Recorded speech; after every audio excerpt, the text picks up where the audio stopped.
정치맛 수다 시작하겠습니다. 오늘은 최병천 신성장경제연구소장, 김종혁 전 국민의힘 최고위원과 함께하겠습니다. 어서 오세요. 안녕하세요. 안녕하세요. 어제 국무회의에서 검찰청을 폐지하는 정부조직법 개정안이 통과됐습니다. 이 자리에서 이재명 대통령이 검찰의 무분별한 기소 관행을 강하게 비판했는데요. 먼저 듣고 시작하겠습니다. 1심에서 무죄 난 사건 항소하면 그게 유죄로 바뀌는 확률이 얼마나 됩니까? 대충 한 5% 정도 됩니다. 최종적으로. 네. 95%는 무죄를 한 번 더 확인하기 위해서 항소심 가가지고 생고생하고 있는 거죠. 네. 그럼 98.3%는 그냥 무죄를 받기 위해서 또 엄청나게 돈 들이고 고통받는 거죠. 네, 예. 그게 타당합니까? 검사들이 되도 않는 거 기소해가지고 무죄 받고 나면 면책하려고 항소하고 면책하려고 상고하고 그러면서 국민들한테 고통 주는 거 아니에요? 네. 이걸 왜 이렇게 방치합니까? 이재명 대통령 얘기는 이렇습니다. 법원이 1심에서 무죄를 선고를 해도 검사가 책임을 회피하기 위해서 기계적으로 항소와 상고를 해서 억울한 피해자가 생긴다. 핵심은 이겁니다. 소장님 어떻게 들으셨어요? 이게 실은 좀 저도 조사를 좀 해봤는데요. 네. 이게 재밌는 게 일본 같은 경우는 검찰이 기소를 하면 그게 이기는 확률이 거의 99.99%에 가깝대요. 그래서 일본에서는 이거를 이제 지는 거를 되게 수치스럽게 생각한다는 거예요. 왜냐하면 본인들이 이제 잘못된 기소를 한 걸로 인정이 되기 때문에. 그리고 미국 같은 경우도 1심에서 무죄가 난 경우, 옛날에 이제 오제이 심슨 재판인가요? 그런 경우도 이제 1심에서 무죄가 나면 실제로 이제 검찰이 다시 항고하는 경우는 미국에서는 거의 없다는 거예요. 그건 이제 아예 연방 헌법 조항에도 이제 부재리 원칙 같은 게 언급되기도 하고. 그래서 실은 저도 이제 잘 알지 못했던 분야가 이번에 새롭게 알게 된 거긴 한데, 그래서 실은 이 문제를 우리가 옳으냐 그르냐 문제와 이게 누구한테 유불리 문제를 구분해서 볼 필요가 있는데, 이게 이재명 대표나 또는 누구한테 민주당이 일부한테 유리한 점이 있을 수도 있고 없을 수도 있겠죠, 여러 가지로. 그러나 이게 이제 바람직한 거냐 아니냐 봤을 때 그동안 검찰의 어떤 권력 남용, 여러 가지 소프트웨어적인 측면으로 볼 수 있는 것 중에 하나이기 때문에 큰 틀에서는 좀 바람직한 거 아닌가 이렇게 생각이 합니다. 한번 짚어볼 대목이다. 이렇게 보시는 거네요, 지금 소장님은? 짚어볼 대목이기도 하고 예. 바람직한 방향이다. 방향 자체가 바람직하다. 네. 어떻습니까, 최 의원님? 저는 잘 모르겠어요. 왜냐하면 첫째는 대통령이 왜 사법 시스템에 대해서 자꾸 말씀을 하시는지 그것 자체가 좀 이해가 안 돼요. 굉장히 오해를 받을 수가 있어요. 행정부의 수반이 그 사법 시스템에 대해서 얘기하고 있는 거잖아요. 근데 지금 아시다시피 이재명 대통령은 본인이 지금 5개의 재판을 받다가 대통령이 되신 분이에요. 그래서 그걸 놓고서도 지금 본인의 혐의를 줄이기 위해서 아예 면소 판결을 받기 위해서 배임죄를 없앴다. 이런 뒤에 우리가 논의하겠지만 이런 얘기도 있고, 그다음에 그 대법원장을 압박을 해서 바꾸고 그다음에 유리한 사람을 자기에게 가까운 사람을 앉히려고 한다라는 여러 가지 의혹들이 있잖아요. 근데 그걸 마치 확인이라도 해줄 듯이 사법제도하고 준사법제도인 검찰 시스템에 대해서 계속 얘기를 하시는 거예요. 그러니까 이게 과연 이게 옳을까라는 생각이 들어요. 이거를 만약에 하면은 무슨 공청회 같은 걸 열어서 여러 가지 사법개혁 추진위원회나 검찰개혁 추진위원회나 이런 데서 얘기를 해야 되는데 대통령이 국무회의에서 갑자기 한마디 휙 던져버리면 그럼 그걸 어떻게 해야 되지? 라는 생각이 들거든요. 그리고 저 말씀 맞을 것 같아요. 예를 들면 너무 기계적으로 무죄가 나면 기계적으로 자존심 때문에 항소를 한다. 그래서 유죄 판결로 바뀌는 게 5%밖에 안 된다. 역도 있을 거 아닙니까? 이재명 대통령 본인이 그러시잖아요. 처음에 1심에서 유죄 받았다, 2심에서 무죄 받은 사람 아닙니까? 그러면 1심에서 유죄 받았는데 본인은 그럼 항소하지 마라 그러면 가만히 있겠습니까? 그러니까 저 말씀은 민간인이 항소하는 거는 괜찮은데 검찰에서 항소하는 건 안 된다. 이런 주장이잖아요. 그러니까 그걸 그렇게 일방적으로 말씀하실 수 있을지도 잘 모르겠어요. 그래서 저는 전체적으로는 저런 부분들에 대한 우리나라가 고소고발이 너무 많은 것도 분명하죠. 무고죄가 또 전 세계에서 제일 많다. 이렇게 얘기하는 것도 이해가 돼요. 그리고 우리 최 소장님 말씀하신 대로 일본 검찰처럼 정말 엄중하게 기소를 하고 기소가 만약에 자기 재판에서 지게 되면 그걸 굉장히 수치스러워하는 그런 것이 아닌 그냥 내가 권한이 있으니까 막 기소하면 어때? 이런 식의 문화가 잘못된 건 분명해요. 근데 그렇다고 해서 대통령이 저런 사소한 세세한 시스템까지 계속 거론을 하고 나선다. 그럼 굉장한 부작용이 있을 것 같다라는 우려가 듭니다. 저는 좀 약간 보충드리고 싶은 네. 게 이제 금융 관련 이제 그때 국회 보좌관을 한 적이 있었는데 금융 쪽에는 금융 소비자 보호를 위한 편면적 구속력이라는 표현이 있어요. 되게 이제 낯선 표현인데 네. 예컨대 금융감독위원회 등등에서 분쟁을 결정을 해가지고 금융 소비자가 동의를 할 경우에는 회사 측은 이의를 제기할 수 없는 방식이에요. 근데 이거의 논리적 전제는 뭐냐면 금융기관과 금융소비자 개인은 비대칭 관계라는 게 전제되어 있는 거예요. 다시 말해서 검찰 권력도 마찬가지고 예컨대 국가기구와 정부 조직은 명예훼손죄가 성립되지 않거든요. 왜냐하면 국가라는 거는 거대한 폭력적 조직체이고 민간 우리 개개인들은 그러기 때문에 이걸 동등한 식으로 우리는 은연중에 생각했던 건데 이게 권력이 구조적으로 불일치하는 거다. 비대칭 관계다. 그래서 국민 개개인들에게 인권은 보호하지만 정부 조직이라는 거에 인권을 보호하지는 않거든요. 그래서 실은 저는 금융 쪽에서 편면적 구속력이라는 게 금융 소비자 보호 정책인 것처럼 실은 검찰에도 그것이 적용되어야 됐었는데 그동안 우리가 은연중에 권위주의 정부라든가 등등 이제 약간 검사의 편의주의라 그럴까요? 그런 거를 바꾸려는 거기 때문에 큰 틀은 이게 바람직한 거냐 아니냐를 먼저 정해놓고 다만 이제 이게 대통령 또는 여당한테 유리하냐 아니냐가 있을 수 있지만 아니 지난번 윤석열 대통령 탄핵하면 민주당한테 유리한 거였는데 그럼 민주당한테 유리한다 해서 윤석열 대통령 탄핵을 안 하는 건 아니거든요. 그리고 무상급식 하면 민주당한테 유리하는데 그렇다고 해서 안 하는 건 아니거든요. 그래서 두 사안은 좀 분리해서 볼 필요가 있다 이런 생각이 듭니다. 근데 저도 뭐 상당 부분 동의하는데 그 유불리를 떠나서 대통령이 너무 구체적인 사안을 언급하기 시작하면 그럼 그건 좀 굉장한 부작용이 있을 수 있는 것 같아요. 그러니까 어떤 것이 제도가 간다 하더라도 대통령 한 사람의 뜻이 아니라 그것은 뭐 국민들의 문제 제기에 의해서 그 어떤 공청회 같은 게 만들어지고 시스템이 예를 들면 여러 가지 위원회가 만들어져서 함께 논의를 한 다음에 바꿔 나가야 되는데 그러면 대통령 지시하면 저걸 5%였던 것들을 그럼 앞으로 항소하지 마. 이렇게 얘기할 수는 없는 거잖아요. 야, 검찰 니들 만약 1심에서 무죄 나오면 무조건 다 덮어. 이렇게 얘기할 수도 없잖아요. 그러니까 그렇게까지 얘기하는 건 너무 심하다라는 생각이 들어요. 앞으로 이제 공론화 절차는 제 생각에도 필요하고 하지 않을까 싶습니다. 예. 그래서일까요? 어제 이 대통령이 이 얘기를 하니까 정성호 법무부 장관은 명백한 법리 관계를 다투는 경우나 아주 중대하고 예외적인 상황을 빼고는 항소나 상고를 금지하도록 형사소송법을 개정해야 할 것 같다라고 답했습니다. 그러니까 지금 소장님 말씀하시는 대로 이 공론화 과정이 필요하다라는 걸로 보입니다. 야당에서는 어떻게 얘기를 했냐? 이 대통령 한 사람을 구할 수 있으면 기존의 모든 사법 시스템을 망가뜨리겠다는 것이다라고 했습니다. 아마 지금 최고위님 말씀하신 그런 맥락하고 조금 통하는 부분이 있을 것도 같아요. 비슷하기도 하고 좀 다르기도 한데 네. 뭐 저는 뭐 네. 이게 저렇게 일반화 시킬 수는 없는 거고 대통령 한 사람 때문에 다 바꾼다라고 얘기할 수는 없지만 의심을 받게 되잖아요. 저런 식의 공격을 받게 되면은 그럼 정당성 자체가 훼손된단 말이에요. 그러니까 저걸 예를 들면 항소나 상고를 금지하도록이라는 표현도 너무 강해요. 금지를 어떻게 금지를 해요? 예를 들면 절제하도록, 뭐 삼가도록 이런 모르겠지만 금지하라는 법을 그걸 기준을 또 누가 만듭니까? 그러면 거기서 위원회가 만들어서 그 수많은 수백만 건에 오르는 그 재판 항소하고 상고하는 것들에 대해서 그걸 어떻게 누가 다 일일이 따질 겁니까? 그 결국은 검사 본인의 어떤 책임하에서 할 수밖에 없는데 그렇다면 그 기준을 강화를 해서 이렇게 뭐 예를 들면 뭐 항소에서도 무죄가 나온다면 뭐 예를 들면 벌점이 간다라든가 뭐 이럴 수는 있겠죠. 뭐 그럴 수는 있겠지만 금지한다? 너무 그러니까 법무장관도 너무 강한 말씀을 하시는 것 같아요. 그러니까 이제 어제 한 얘기는 원론적 얘기로 뭐랄까 운을 띄웠다랄까요?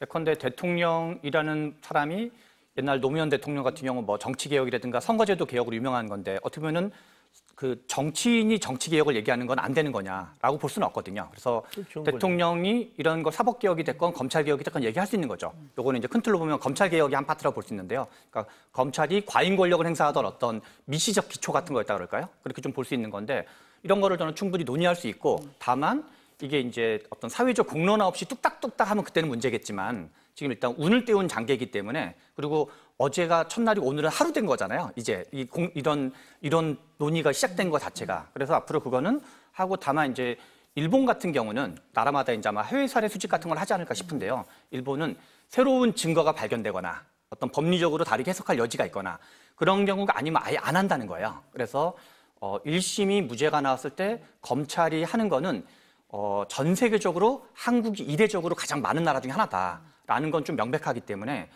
이제 말씀하신 대로 뭔가 불가피한 사유가 있을 수 있기 때문에 그런 건 해외 사례 검토 같은 걸 통해서 적정 수준에서 되지 않을까 이렇게 싶습니다. 소장님 말씀하신 대로 어제 얘기를 했잖아요. 그러니까 오늘 저도 여러 군데 얘기를 들어보니까 미국은 어떻더라, 일본은 어떻더라 벌써 얘기가 나오기 시작하더라고요. 아마 전반적으로 좀 두 분 다 또 수긍되는 면도 있다고 하셨으니까 검토는 좀 이루어질 것 같은 생각은 듭니다. 근데 최고위원님 말씀하신 것처럼 이재명 대통령이 얘기를 하니까 야당에서 공격하는 부분은 생기고 있다. 이게 이런 거 표현이 같습니다. 너무 강하세요. 네. 예를 들면 검사들이 되도 않는 거 기소해가지고 무죄 받고 나면 면책하려고 항소하고 또 면책하려고 상고하고 그러면서 국민들에게 고통을 준다라고 예를 들면 대통령이 그 수장이시잖아요. 어떻게 보면 행정 모든 국군 통수권자이자 행정부의 수반이잖아요. 근데 본인들이 검찰도 자기 밑에 있는 거예요. 근데 그 어떤 자기 밑에 있는 예를 들어 군이나 경찰이나 검찰이나 뭐 공무원들을 그 수장이 대놓고서 니들 말이야 뭐 되도 않는 거 해갖고 이렇게 얘기하면 안 되잖아요. 그거는. 근데 너무 거칠게 얘기를 하시고 무슨 검사 집단은 악마 집단도 아닌데 이렇게 얘기하면 반발 안 하겠습니까? 그 입장을 바꿔놓고 누가 언론에 대해서 그렇게 얘기를 한다 하더라도 왜 그렇게 얘기를 해? 언론재단 이사장이 언론에 대해서 막 그 언론을 공격을 하면은 저분이 왜 저러시지 이럴 거 아닙니까? 그러니까 좀 너무 과한 표현들을 하시고 계시다. 검찰 개혁의 필요성을 강조하다 보니 뭐 표현이 조금 그런 것 같아요. 네, 이렇게 나온 부분도 있는 것 같습니다. 검찰 반발 말씀을 하시니까요. 검찰청 폐지가 확정된 어제 김건희 국정농단 특검에 파견된 검사 40명 전원이 진행 중인 사건을 조속히 마무리하고 검찰로 복귀시켜달라라는 의견서를 민중기 특검에게 전달을 했습니다. 여당 안에서는 집단 항명이다 이런 강한 비판도 나왔습니다. 소장님은 어떻게 저는 보셨어요? 이제 첫 번째는 예. 매우 신박한 움직임이다 이런 생각이 좀 먼저 신박한? 들었고요. 네. 어떤 면에서 그냥 그렇습니까? 논리가 나름 이제 예. 그 뭐랄까 민주당의 논리로 민주당을 공격하고 있는 거잖아요. 그래서 수사 기소를 분리하고 있는 거 아니냐. 근데 왜 특검한테는 수사 기소를 다 합쳐놨냐. 그래서 우리는 수사 기소 공소유지 다 하는 거를 당신네들의 논리에 의하면 어긋나는 거 아니냐라고 이제 얘기를 했는데 다만 이거를 민주당은 엄밀히 말하면 1년간 유예한 거거든요. 그래서 저는 집단 항명도 1년 이후에 했으면 더 이제 논리적으로 적합했겠다 이런 생각이 하나 들고 그래서 실은 검찰 지금 파견 검사들인데 검찰 조직에 있다가 일단은 다 떠나서 공무원 조직이거든요. 공무원이라는 점에서 일단은 부적절한 거다. 그러니까 본인들의 생각이 다를 수는 있죠. 그리고 개개인들의 생각이 있을 수도 있고, 그리고 여러 가지 이제 뭐 그런 검찰들의 비공개 공간, 본인들끼리 쓰는 공간에서 이제 이러저런 의견도 개진하고 있는데, 지금 하는 거는 뭐 제가 보기에는 명백하게 어떤 그 검찰 공무원이 뭔가 이렇게 업에 대해서 문제 제기를 하는 거기 때문에 집단적 움직임이고 집단 항명으로 보는 게 맞다고 생각이 들고, 다만 이런 것이 옛날에 이제 의사파업 같은 경우도 있고 뭔가 이렇게 개혁을 하려 그러면 저항이 항상 있기 마련이거든요. 그래서 어떻게 보면은 좀 예상될 수도 있는 저항으로 볼 수 있었거든요. 그런데 좀 우리 이제 민주당 쪽에서 좀 센 입장을 가진 소위 말하는 매파에 가까운 사람들이 추석 이전에 반드시 하자라고 해서 1년간 유예를 했기 때문에 좀 논의를 거쳐서 1년 이후에 어떤 내란 특검이나 뭐 특검, 특히 3대 특검 중에서 특히 내란 특검 엄청 중요하거든요. 이거는 국가적 중대 사안이기 때문에 그런 걸 좀 진행한 다음에 좀 이제 검찰 개혁을 좀 공론화했어도 정부 조직법을 개정하더라도 추가적인 법 개정이 또 가능한 거니까 그렇게 했으면 좀 더 뭔가 일이 깔끔하게 됐을 텐데 이렇게 3대 특검이 진행되는 중에 지금 반발이 나오고 있는 국면에서 정치적으로 큰 이슈는 될 것 같다 이런 생각이 듭니다. 어떻게 보셨어요, 최고위원님? 그 공무원들이 저러면 되냐라는 비판이 있잖아요. 근데 그 입장을 바꿔놓고 생각해 보면 그런 생각은 들어요. 아니, 저 검사들은 이제 나중에 이제 그 자기 동료들로부터 비판받을 수 있을 것 같아요. 왜냐하면 특검이라는 것도 어떻게 보면 정치적인 사안에 대한 수사를 하고 있는 거잖아요. 근데 그 수사를 하고 있는데, 야, 너희들은 말이야, 네 친정은 수사하고 기소 다 분리해서 하라고 그렇게 얘기하는데, 너희는 가서 그 정권 하에서 그 정권이 시키는 대로 수사도 하고 네가 공소도 다 맡고 그래서 니들 이렇게 출세하려고 그렇게 했던 거야 라고 사실 어떻게 보면 그 집단 내에서 이 수사 기소 분리에 대해서 저항하는 분위기가 많잖아요. 거부하는 분위기가 많는데 저분들 입장에서는 야, 떨어져 나와서 지금 이 정권에서 하라는 대로 수사를 열심히 하고 있는데 여기다 공소까지 하라고 그러면 나중에 또 돌아갔을 때 이 재판이 얼마나 걸릴지 또 알 수가 없는 거잖아요. 그럼 재판 하다 말고 1년 뒤면 그러면 1년 내에 그게 안 끝나면 그 재판이 대법원까지 끝나지 않으면 그럼 그 사람들 그 공소하다 말고 갑니까? 진행하다 말고 갑니까? 이렇게는 안 되잖아요. 그러니까 저 사람들의 입장에서는 아니 너 잘못하면 우리 집단 내에서 굉장히 욕을 먹을 수도 있고 정치 사건 어차피 이게 정치적인 굉장히 민감한 사안에 대한 수사인데 나중에 굉장히 곤란한 상황이 될 수 있으니 수사 마무리하고 그럼 돌아가게 해달라. 그리고 공소는 이쪽에서 얘기하는 대로 공소 전담 검사가 하게 하라. 라고 얘기하는 것은 명분상은 뭐 너무나 얼마든지 할 수 있는 얘기죠. 근데 그게 현실적으로 가능한지는 잘 모르겠어요. 너무 민감한 부분이고. 그래서 이런 것들도 보면 이게 공소와 그 수사와 그 기소를 분리한다라고 얘기했는데 당장 특검은 수사와 기소를 분리하는 게 굉장히 불리하다, 힘들다 이런 입장인 거 아니에요. 그게 아니면은 그래, 그럼 당신들 수사 열심히 해라. 나머지는 기소 검사를 다시 둬서 공소를 그 사람들한테 진행하게 할게라고 그렇게 선뜻 얘기 못 해요. 제 앞에서 말씀하시기를 3대 특검을 정권이 추진하는 문제라고 표현을 하셨는데 그게 이렇게 해석될 여지도 있지만 엄밀히 말하면 입법부가 법을 통해서 통과시킨 거거든요. 그렇죠. 그리고 이제 그렇기 때문에 이게 이거를 이제 정권의 문제를 해석해버리면 예컨대 보수 정권이 하는 거는 뭐 진보적인 공무원들은 반대하고 뭐 거꾸로 이제 반대적으로 진보 정권이 하는 건 보수적인 공무원이 반대되는 것처럼 되기 때문에 이거를 정권이 하는 문제로 해석해서는 안 되는 거고 이거는 어떤 이제 입법부 차원에서 또는 그게 이제 우리가 흔히 말하는 삼권 분리, 뭐 대의제, 뭐 민주주의 이런 게 다 작동을 하는 거죠. 그래서 공무원 조직은 이게 정권이 한다고 생각하면 안 되는 거고 그냥 법이 정한 대로 하고 있는 걸로 해석해야 되는 거죠. 그러니까 이제 집단 항명이 되는 거죠. 그런 점에서 약간 정권이 한다고 하는 거는 약간 제가 보기엔 약간 부적절한 표현이 아닌가 아니 생각합니다. 근데 그게 무슨 의미냐면요. 원래는 특검은 여야 합의로 해야 돼요. 근데 여야 합의로 하지 않았어요. 수의 다수로 그냥 밀어붙인 거예요. 그 특검이라는 것 자체가 굉장히 민감한 정치적 사안이기 때문에 여야가 협상을 통해서 뭐 일정을 어떻게 정하고 그다음에 어디까지 수사를 할 것이고 어떤 사람을 부를 것이고라는 것들을 갖다가 이게 협상의 산물이 돼야 되는데 그렇게 안 했잖아요. 그 말씀은 다수로 밀어붙였죠. 그 말씀 맞는 말씀인데 지금 최근에 법이라는 게 그러니까 합의를 안 한 법은 그러면 법이 아닌 거냐라는 얘기랑 어떻게 비슷한 얘기거든요. 아니, 그건 아니죠. 예. 그러니까 그런 측면이 있다는 거. 그러니까 예를 들면서 이게 굉장히 민주당이 밀어붙인 법안이고, 그다음에 거기서 이제 중간에 껴 있는 검사들은 그 민주당이 밀어붙인 법에 의해서 자기 검찰청이 없어지고, 그다음에 자기들은 수사와 기소를 다 분리하고 이렇게 되는 마당인데.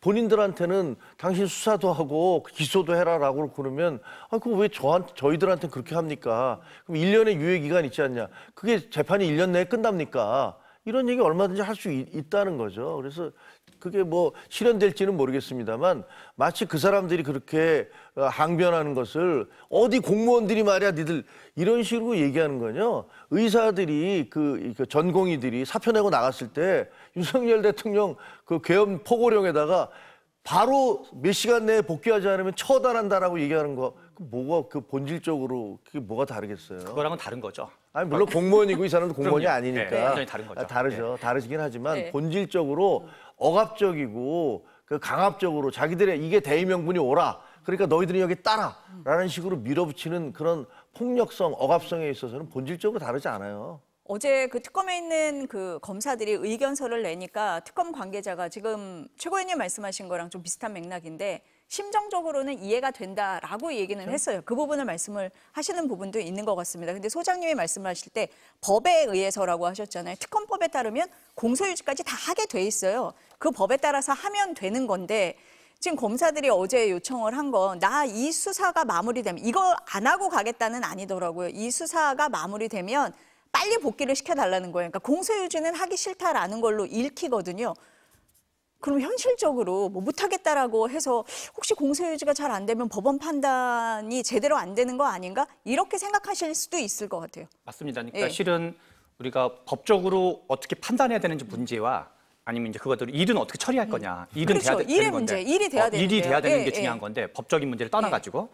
근데 실은 이제 원칙적으로는 이렇게 뭐랄까 검찰로 다시 파견을 돌아가는 거, 복귀하는 문제는 민중기 특검 그 책임자가 그 의결을 해줘야 되는 거거든요. 이 사람 그 민중기 어떤 그 특검의 책임자가 의결을 해주지 않으면 원칙적으로 못 돌아가는 거예요. 근데 제가 이제 이 얘기를 했더니 어느 아는 기자가 이게 그 기자랑 비슷하다고 표현하더라고요. 이 뭐 출입처가 있는데 딴 데로 가고 싶다라고 했는데 그거를 계속 거부를 하면 일할 맛이 나겠냐라고 해가지고 이제 뭔가 일이 잘 작동이 안 될 거다 이런 얘기인데 실은 원칙적으로는 민중기 특검 책임자가 오케이를 해줘야지 돌아가는 거지만 뭐라 그럴까 이게 이렇게 저렇게 해태를 한다 그럴까요? 업무를 하긴 하지만 성실히 하는 게 아니라 약간 좀 하는 둥 마는 둥 한다 그러면 아무래도 이제 상대방이 의욕이 떨어지면 그런 거까지를 다 막기는 어렵거든요. 그런 점에서 뭔가 좀 이제 그 어려운 점에 좀 처한 것 자체는 맞는 것 같긴 한데 그러니까 이제 민중기 그 책임자 입장에서는 좀 어르고 달래면서 심정 다 이해하는데 우리 아무튼 좀 잘해보자 이런 식으로 가고 있는 거 아닌가 싶습니다. 그러니까 공소 유지 부분도 그렇고 다른 특검에는 영향을 주지 않을까? 뭐 그런 걱정도 하실 것 같아요. 예. 그렇죠. 근데 뭐 달래서 가야겠죠. 달래서 갈 거라고 보여지고 그다음에 이제 이러이러한 게 있으니까 이분들이 그러니까 그 사람들 입장에서는요. 그 누군가가 그렇게 책임지는 발언을 해줘야지 자기들이 소위 말하면 면제가 돼요. 면책이 돼요. 조직 내에서. 야, 니들은 뭐냐? 뭐 이렇게 나올 텐데. 그리고 특검법에는 그렇게 돼 있지만 그다음에 지금 검찰청법은 이번에 통과된 거 아니에요? 새로 통과된 법, 신법이에요. 이건 국법이고 그렇게 따진다면 그럼 신법이 국법에 앞서는 건데 새로 통과된 법에 의해서 이게 검찰청 없어지고 공소하고 수사 분리해라 하면 그거 당연히 분리해야 되는 거 아닙니까? 이렇게 얘기할 수도 있는 거죠. 그러니까 말은 그렇게 되는데 그래서 이 특검이 그 개별적인 설득도 하고 또 공개적으로 이러이러한 이유로 해서 이분들은 우리가 데리고 있어야 된다라는 것들을 해줘야 명분을 줘야 그 사람들도 그 일을 할 수 있지. 안 그러면 같은 동료들한테 넌 도대체 뭐냐 이런 소리를 들을 텐데 그런 거는 상관 안 하고 야, 너 공무원이니까 무조건 해. 이렇게 윽박질 수는 없다는 거죠. 소장님 말씀하신 대로 이 법이 어제 통과가 됐고 오늘 이제 하루가 됐거든요. 뭐 정부에서도 범정부 TF를 만들어서 1년간 논의를 하겠다고 하니까 또 특검에서도 여러 가지 생각을 하면서 수사를 진행하지 않을까 이런 생각은 듭니다. 최고위원님 앞서서 배임죄 폐지 얘기를 하셔서요. 그 얘기도 좀 해보겠습니다. 어제 여당과 정부가 배임죄 폐지하겠다 이렇게 의견을 모았습니다.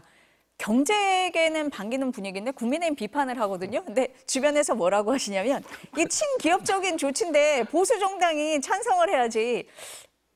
이상한데? 이렇게 말씀하시는 분도 계세요. 어떻습니까? 이거 원래 예. 민주당은 반대했었어요. 예. 그리고 국민의힘은 찬성했었어요. 근데 이제 지금 입장이 바뀐 거잖아요. 그리고 이재명 대통령도 12년인가에 본인이 글을 쓰셨어요. 이게 말이 되느냐, 이걸 왜 폐지하느냐. 그러면서 굉장히 신랄하게 비판하셨던 적이 있어요. 근데 거기에 대해서 뭐 나는 이렇게 입장이 바뀌었다 얘기 안 하시고 이제 민주당에서는 바뀌고 있는 건데 지금 이게 논쟁이 되는 것은 배임죄 폐지 자체가 아니라 이것도 역시 이재명 대통령과 관련해서 배임죄가 폐지되면 지금 대장동과 그다음에 백현동 관련해서 그때 당시에 그 도지사였던 시장이었던 그 이재명 그 관련인에 대해서 다 면소 조치가 내려질 수밖에 없는 거 아니냐. 실제로 그렇죠. 법적으로는 관련 법이 없어졌으니까 그걸 뭘로 처벌할 거예요.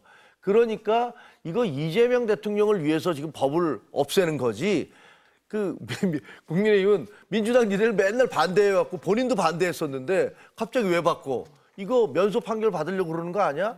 라고 그렇게 합리적인 의심을 할 수 있을 것 같아요. 그러니까 비판을 하는 거고요. 근데 개인적으로는 배임죄가 너무 과하다라고 저는 생각해요. 그리고 이거 굉장히 엄밀하게 나눠서 해야 되는데 지금 이 죄 자체를 아예 없애버린다. 이게 예를 들면 뭐 적용을 어떻게 한다라든가 뭐 이런 게 아니라 아예 죄를 없애버림으로써 여기에 관련됐던 사람들을 면소 판결해 주는 거. 이재명 대통령을 포함해서 이런 것들은 분명히 말이 나올 수도 있고 공격받을 수 있는 소지가 있다라고 생각을 합니다. 정부 여당에서는 배임죄 폐지하는 대신에 보완 입법을 하겠다라고 얘기는 했는데 어쨌든 지금 최고위원님 말씀하신 대로 이재명 대통령이 기소가 된 부분이 있기 때문에 이재명 구하기 아니냐 이런 비판을 하시는 겁니다. 이게 실은 어떻습니까? 앞에 예. 이슈랑 좀 비슷한데요.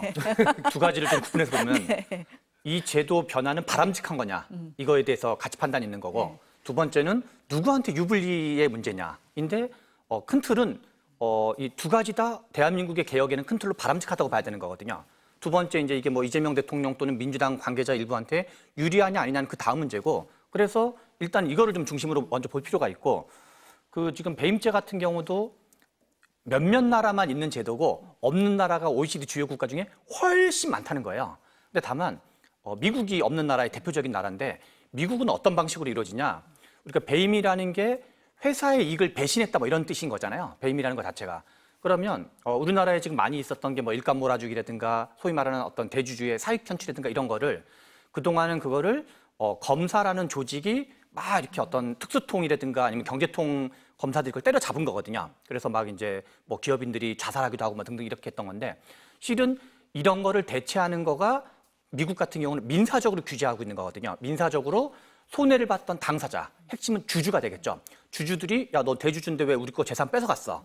그리고 그게 상법 개정이었던 거거든요. 그래서 실은 과거에 상법 개정이 전혀 안 되어 있을 때는 실은 배임죄를 통해서 규제하는 방법 이외에는 존재하지 않았던 거예요. 근데 지금은 민주당이 지금 2차 상법 개정을 통과시키고 뭐 큰 틀은 지금 통과시켰다 봐야 되죠. 핵심은 이사의 어떤 충실 의무라는 게 가장 핵심적인 조항이었기 때문에 이것이 통과되었기 때문에 일종의 약간 대안입법이 만들어지긴 한 거로 볼 수 있는 거예요. 다만 이게 정착된 거냐 아니냐는 좀 별개 문제죠. 그리고 또 하나 미국에는 그게 이제 뭐 디스커버리제도라든가 징벌적 배상제라든가 집단소송제라든가 그래서 실은 민주당 내에서도 지금 나오고 있는 게 그리고 이제 원래도 배임죄 폐지를 좀 주장하던 그룹들이 있었어요. 당내에서도 뭐 오기영 의원 같은 분이 대표적인 분인데 그래서 이 소위 말하는 어떤 민사적 규제 3종 세트 이제 집단소송제 그다음에 이제 그 징벌적 배상제, 디스커버리제도 이건데, 그래서 이거는 후속 입법이 오히려 될 필요가 있다. 배임죄 폐지. 그래서 이제 그러면 실은 우려하신 것보다 배임죄 폐지 자체를 해도 전혀 관계 없는 거예요. 왜냐하면 여기서 이제 커버가 되는 거기 때문에 그런 방식으로 되면 실은 이제 큰 틀로는 약간 미국식 제도를 살짝 부분적으로는 이제 이행하게 되는 거죠. 배임죄가 문제가 많다는 건 뭐 당연히 동의를 하는데 문제는 민주당이 이걸 없애면서 뭐라고 그랬냐면요. 군사정권 시절에 기업을 옥죄기 위해서 만들었던 법률이니까 당연히 없애야 된다. 이렇게 얘기하는데 하품 나는 소리잖아요. 아니 본인들이 그걸 그렇게 반대해왔던 사람들이 갑작스럽게 군사정권을 얘기를 하면서 그걸 없애야 된다고 그러고 그리고 배임죄를 없애면 기업의 어떤 그 예를 들어 활성화라든가 기업의 어떤 자유라든가 뭐 이런 것들을 갖다 돌려줘야 된다. 그 선택권을 돌려줘야 된다. 맞죠. 근데 그와 반대되는 법안도 또 막 만들고 계시잖아요. 노란봉투법, 노봉법이라고 해서 그걸 만들고 중대재해처벌법도 계속 밀어붙이지 않습니까? 아니 한편으로는 기업을 위한다 그러면서 한편으로는 기업들이 이거 하면 우리 진짜 힘드니까 좀 연기해 주세요. 아니면 뭐 좀 완화해 주세요 하는 건 그냥 밀어붙입니다. 이렇게 가면 사람들이 보기에 아 저거는 진짜로 이재명 대표 그 배임죄 없애주려고 하는 거구나. 그렇게 의심할 수밖에 없지 않겠습니까? 그러니까 이렇게 설명하는 거는 좀 아닌 것 같아. 그리고 거기에 대해서도 그럼 후속 입법을 어떻게 할 것인가도 미리 준비를 해서 해야 되는데 법부터 없애버리잖아요.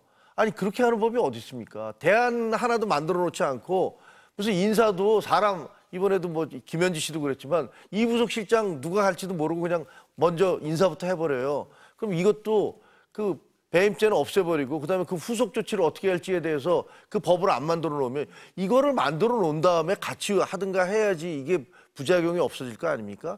그래서 굉장히 서두르고 있고 그 서두르고 있는 이유는 이게 무슨 경제적인 이유라기보다는 정치적인 이유구나라는 의심을 할 수밖에 없다. 그래서 야당으로서 비판할 수밖에 없다. 그런 생각이 듭니다. 민주당에서 오늘 설명하는 걸 보니까 소장님이 말씀하신 것처럼 뭐 상법 개정안이나 다른 법을 통해서 일부 보완되는 부분이 있고 또 그 이후에 또 다른 입법을 통해서 배임죄가 폐지되는 걸 보완을 하겠다라는 얘기는 한 것 같습니다. 아마 조금 더 논의가 될 것 같습니다. 다음 얘기를 좀 넘어가 보겠습니다. 어제 조희대 대법원장 대선 개입 의혹 청문회가 국회에서 열렸는데요. 정작 조희대 대법원장은 불참을 했고 여야가 거센 공방 벌였습니다. 어제 장면 먼저 보시겠습니다. 붕어빵에는 붕어가 없습니다. 오늘 조희대 청문회가 예상됐지만은 조희대 대법원장이 출석하지 않는다고 합니다. 결과적으로 오늘 청문회는 붕어빵 청문회가 됩니다. 이게 지금 증인의 태도입니까? 법원에서 판사들 재판할 때 증인이 안 나올 때 불출석 사유서 안 내고 이렇게 의견서 내면 옳다거니 하고 그거 들어줍니까? 국회는 무시합니까? 어떤 특정한 국회의원의 근거 없는 주장을 면피해주기 위해 가지고 국회 법사위가 이런 시간을 허비하고 있는 것이 이게 정말 상식적인 일입니까? 이건 뭐냐? 가짜 녹취록에 대한 진실은 밝히지 않고 대법원만 흔들겠다는 거 아닙니까?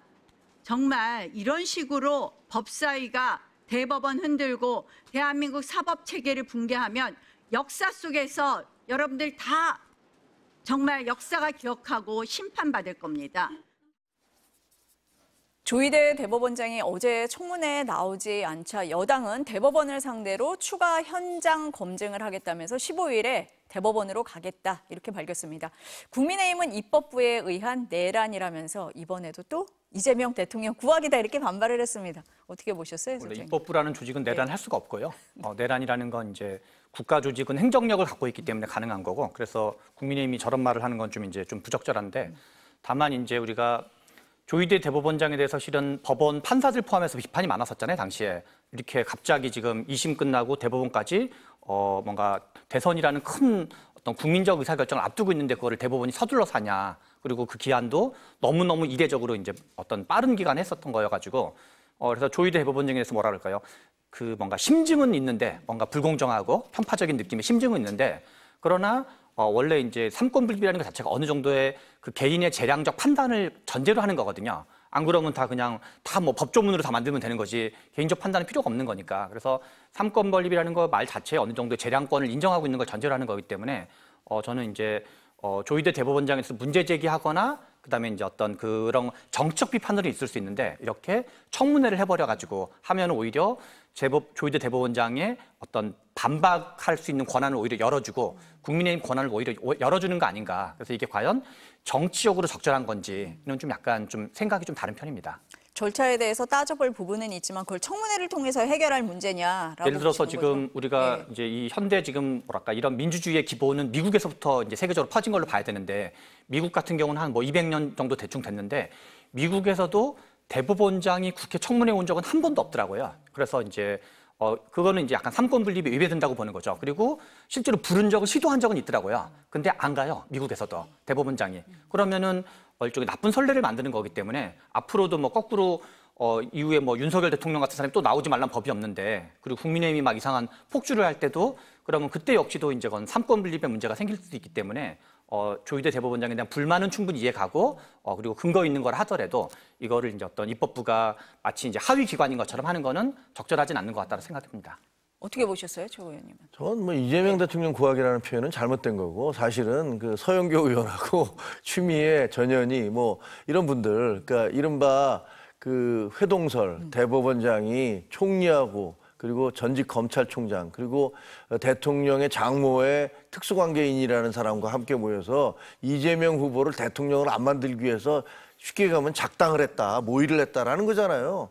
그 불을 끄기 위해서 더 큰 불을 옆에다 질러 놓은 거라고 저는 생각을 해요. 그리고 생각해 보세요. 지금 대법원장만 청문회 오라고 그런 게 아니에요. 거기 그 판사 두 분 있죠. 오모 판사, 이모 판사, 이분들은요 민주당이 임명하신 분들이에요. 그분들도 안 나왔습니다. 아니 그분들이 그러면 뭐가 좀 이상하다고 생각하면 본인들은 나와서 얘기를 하셔야 되는 거 아니에요. 그래서 그때 결정 과정이 이상했다라고. 근데 사실 그렇게 얘기할 수도 없는 게, 법에는 말이죠, 판사들이 모여서 예를 들면 어떤 사안에 대해서 누구는 이건 유죄라고 생각합니다, 무죄라고 생각합니다, 이건 어떻게 합시다라는 것들을 공개할 수 없도록 돼 있어요. 그게 공개가 되면 사적 보복이 이루어질 수도 있고, 당신 말이야 왜 나에 대해서 유죄라고 얘기를 했어, 이럴 수 있잖아요. 그러니까 이건 사법권에 대해서 전적으로 침해가 되는 거고, 법관의 양심 그리고 법에 대해서 이게 굉장한 공격이 될 수도 있기 때문에 이거 못하도록 돼 있어요. 근데 지금 민주당이 원하는 건 나와서 밝히라는 거 아니에요. 지금 밝히라고 했는데 정작 민주당이 임명한 대법관님들도 안 나왔어. 그럼 이건 어떻게 설명을 할 거예요? 그러니까 제가 보기에는 저거는, 그리고 나온다 한설에서 그분들이 법을 어기면서 그때 우리가 회의를 하면서 누구누구는 찬성했고 누구는 반대했습니다, 이렇게 얘기할 수 있습니까? 그렇게 얘기 못해요. 그러니까 전혀 실효성이 없는 그런 청문회를 하겠다고 불러다 놓고, 아니면 그냥 행정사무에 대한 것만 물어봐야 되는데 그거 물어보려고 부르는 게 아니잖아요. 그러니까 저거는 제가 보기에는 정말 국회의 뭐랄까 민주당의 입법 폭력이다. 저거는 굉장히 힘의 남용이다라는 그런 생각이 더 강해요. 어제 뭐 조희대 대법원장뿐 아니라 이제 대법관 4명, 지기현 판사 전부 다 나오지 않은 상황까지 지금 이제 최고위원님이 말씀을 해주셨습니다. 그 지기현 판사도 어제 청문회 증인 중에 한 사람이었는데요. 어제 그 지기현 부장 판사의 유흥업소 접대 의혹에 대해서 법원 감사위원회가 입장을 냈는데 수사 결과를 봐야 한다면서 결론을 일단 유보했습니다. 그러니까 공이 공수처로 넘어간 상황인데 새로운 의혹이 또 하나 나왔는데요. 지 부장판사가 휴대전화를 2번 교체했다는 겁니다. 언제 했냐? 첫 번째는 윤 전 대통령이 구속을 취소해달라고 청구한 날 1시간도 안 돼서 휴대전화를 바꿨다. 그게 첫 번째. 그로부터 석 달 뒤에 유흥업소 접대 의혹이 불거지자 또 한 번 바꿨다는 겁니다. 재판사는 잘 기억이 나지 않아서 사실관계를 우선 파악해보겠다. 이렇게 얘기를 했는데요. 어떻게 보세요, 지기현 시장님? 판사야말로 네. 심증은 매우 많이 가는데 그 정황 같은 거라 그럴까요? 네. 그 휴대폰 교체하는 일이 쉬운 일이 아니잖아요. 더군다나 이게 뭐 교체한 지 6개월도 안 돼가지고 뭐 3개월인가 4개월 만에 교체했다는 건데, 그러니까 딱 뭔가 속된 말로 뭔가 어떤 좀 검사라든가 특검이라든가 정치적으로 뭔가 압박이 들어갈 타이밍에 다 이제 2번 다 교체한 거거든요. 그래서 어떻게 보면 이분은 뭔가 작심하고 뭔가를 하신 것 같은 느낌이 드는데, 그러나 이제 심증은 있지만 지금 물증은 없는 거고, 그리고 또 앞에서 말씀드린 것처럼 판사라는 거는 어느 정도는 그 재량을 인정해주는 제도로 봐야 되거든요.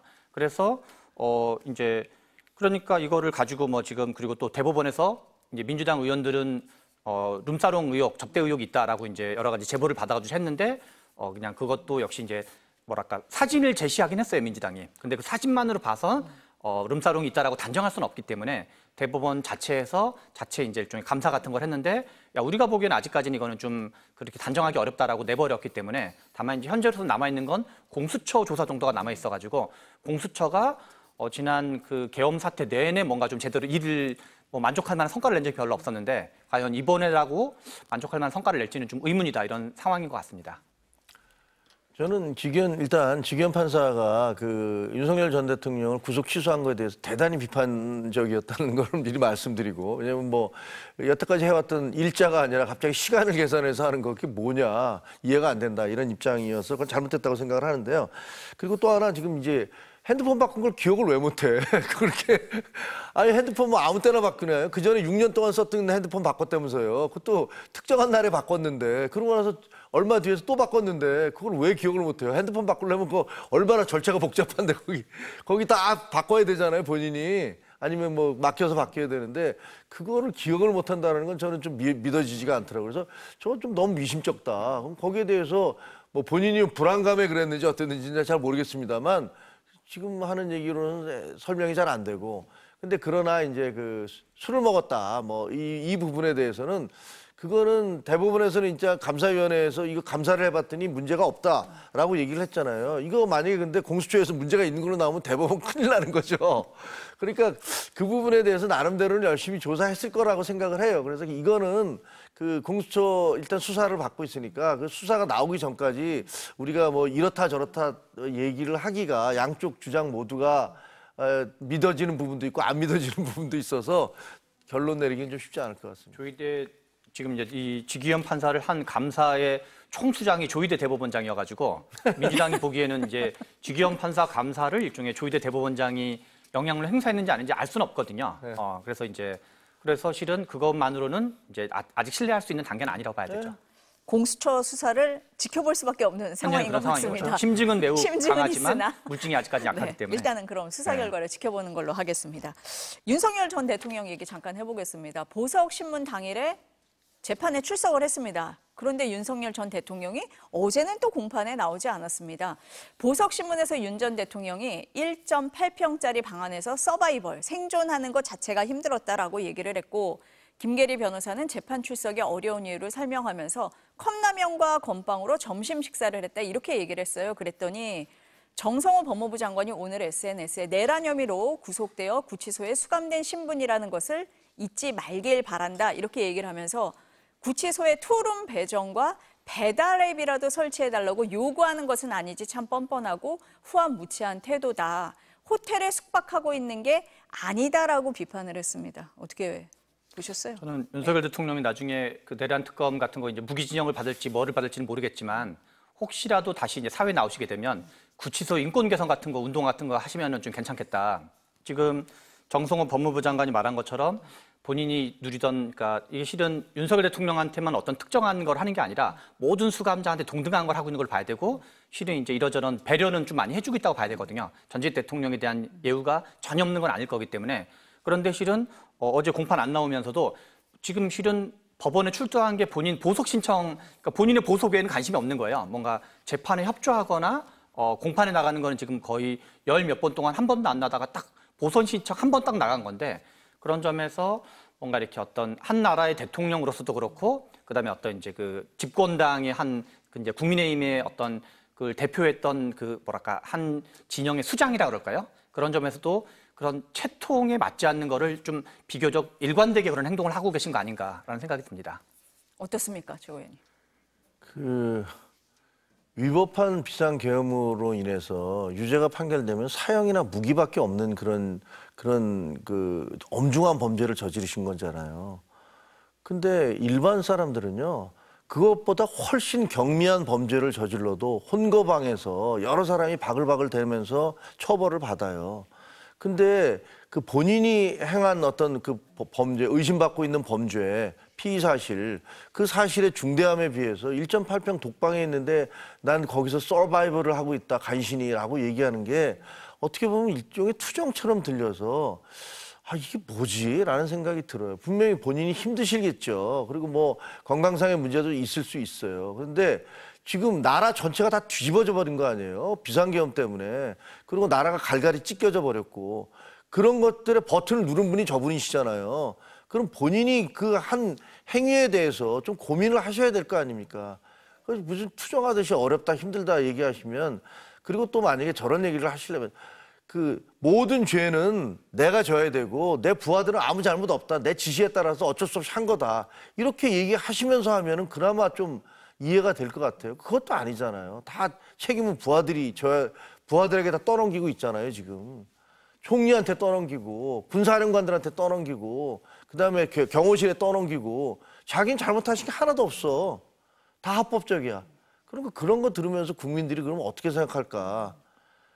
아유, 앞에 영상에도 나오지만 원래 이제 술을 엄청 많이 먹고 이제 안주도 엄청 많이 먹는데 얼굴이 엄청 좋아지셨어요. 그 술을 많이 안 먹고 이제 저녁마다 술 먹던 게 하니까 좀 뭐랄까 건강해진 얼굴이라 그럴까요? 그 전까지. 그래서 제가 보기에는 오히려 좀 이 본의 아니게 이 수감하면서 자연 건강이라 그럴까요? 자연적 상태에서 그런 거는 좀 확실히 있지 않나 이런 생각이 듭니다.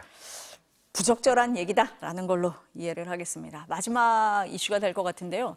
특정 종교의 당원 가입 의혹, 이번에는 민주당에서 제기가 됐습니다. 국민의힘 진종호 의원이 녹취록과 함께 주장을 한 건데요. 민주당의 김경 서울시 의원이 특정 종교 신도 3,000명을 가입시켜서 내년 서울시장 선거에서 김민석 총리를 지원하려 했다라는 의혹입니다.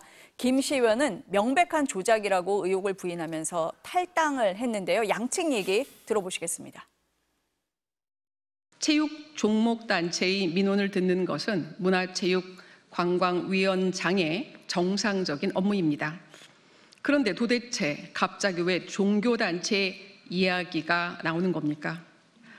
제가 만난 사람은 서울시 사격연맹 장정희 부회장입니다. 특정 종교단체를 만난 적이 없습니다. 김민석 총리는 이 사안과 무관하며 사격연맹 장정희 부회장과 경선 조작을 논의한 적이 없습니다. 김경 위원장님, 저희가 자체적으로 다 해드리겠다 회유하지 않으셨습니까? 김민석으로 가시죠. 김민석. 이렇게 강조하지 않으셨습니까? 통일교와 관계가 있다고 들었는데 통일교에서도 명단 받으신 거 아닌지 궁금합니다. 손바닥으로 하늘을 가릴 수는 없습니다. 기왕에 탈당하셨으니 조사에 성실히 임하시길 바라겠습니다. 먼저 최고 위원님께 여쭤보겠습니다. 어떻게 들으셨어요? 아니 지금 보면 그 국민의힘의 통일교, 그다음에 뭐 신천지, 뭐 이런 종교단체, 그다음에 뭐 자유통일당, 그 정광훈 목사의 자유통일당이 들어와서 그 선거 때마다 분탕질을 치고 있다는 그런 의혹들이 있었던 거잖아요. 근데 사실은 뭐 신천지가 민주당에는 안 들어가 있겠습니까? 통일교가 민주당에는 안 들어가 있겠습니까? 근데 보면 이번 경우는 너무 구체적이어서 돈까지 6개월 동안 대신 대납을 해주겠다. 그리고 3,000명의 숫자가 특정돼 있고 있어서 저것을 그냥 뭐 없는 얘기로 넘기기는 쉽지 않을 것 같고요. 그러다 보니까 뭐 정청래 원내대표도 바로 윤리위에 그 이름이 좀 다르던데 거기다가 이제 넘겼고 기본적으로 지금 문제가 되고 있는 게 종교가 왜 자꾸만 정치에 개입을 하려고 하는지 그 근본적인 문제가 있어요.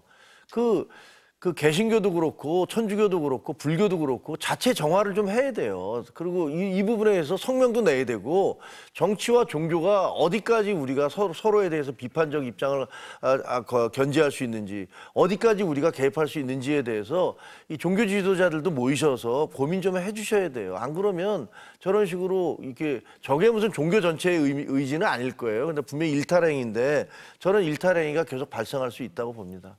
어떻게 보십니까? 실제로는 예. 그 진종호 의원이 얘기하는 거랑 김경시 의원이 얘기하는 게 좀 상당히 많이 거리가 좀 있어가지고 일단 좀 봐야 될 것 같은데 예를 들어서 진종호 의원 같은 경우는 통일교라는 거를 얘기하면서 3,000명 얘기를 했잖아요. 대신 김경 의원 얘기는 본인이 만난 사는 사경연맹 장정희 부회장이다. 왜냐하면 여러 가지 진종호 의원의 얘기를 정황으로 봤을 때 어디서부터 이제 얘기가 흘러나갔는가를 추정할 수 있기 때문에 그래서 사경연맹 부회장이 통일교 교인들 3,000명 명단을 가지고 있을 리는 확률이 높지는 않거든요. 그래서 일단 좀 괴리가 있고 그런 점이 있고 그다음에 실제로 이제 김경식 CEO는 그걸 지금 부인하고 있는 상태이기 때문에 이후에 이제 뭐 진종호 의원이라든가 뭐 국민의힘 쪽에서 얼마나 증거가 더 제출되는지 그래서 지금 2단계가 있는 거죠. 김경 의원이 그렇게 했는지 여기 하나가 있고 또 김민석 총리와의 관계가 또 있는지 두 가지가 별개의 문제이기 때문에 아직까지로는 좀 서로의 어떤 주장과 공방을 좀 더 지켜봐야 되는 것 정도까지가 현재 상황인 것 같습니다. 국민의힘에서는 몸통은 김민석 총리다라고 주장을 하고 있는데 거기까지는 지금 아직 사실관계 확인이 안 된 상태고 정청래 대표는 윤리감찰단에 조사를 지시를 했습니다. 앞으로 뭐 조사 상황, 진행 상황은 좀 지켜보도록 하겠습니다. 오늘 말씀 여기까지 듣겠습니다. 감사합니다.